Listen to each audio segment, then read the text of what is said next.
Penampakan ijazah Jokowi yang jadi polemik, logo UGM di mapnya memudar. Presiden ke-7 RI Joko Widodo, Jokowi, sekaligus mengambil ijazahnya yang dahulu diminta oleh penyidik saat diperiksa di Bareskrim hari ini. Usai diperiksa oleh penyidik, Jokowi terlihat menenteng satu buah map hitam yang dia sebut berisi ijazah saat menemui awak media di depan lobi Bareskrim Polri, Jakarta, Selasa, 20 Mei 2025. Selain diperiksa, sekaligus saya mengambil ijazah yang saat yang lalu diantarkan kepada Bareskrim dan sudah saya ambil, ujar Jokowi di lobi Bareskrim, Selasa. Pantauan Kompas.com, map hitam itu yang disebut sebagai ijazah Jokowi itu berlogo Universitas Gadjah Mada yang warnanya mulai pudar. Warna map berukuran A4 itu sudah terlihat memudar.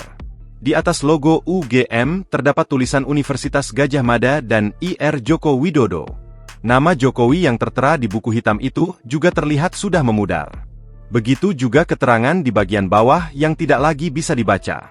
Meski ijazah yang disebut asli ini sudah di tangan, Jokowi masih enggan untuk memperlihatkan ijazahnya ke publik.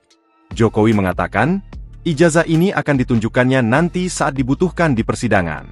Ijazah nanti akan kami buka pada saat diminta oleh pengadilan, oleh hakim, lanjut Jokowi.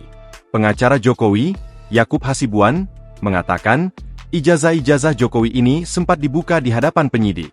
Ia mengatakan, ijazah ini juga sebelumnya diminta untuk diperiksa di Laboratorium Forensik, Lab4. Saat ini, pihaknya masih menunggu keterangan resmi dari Polri terkait dari hasil pemeriksaan di Lab4.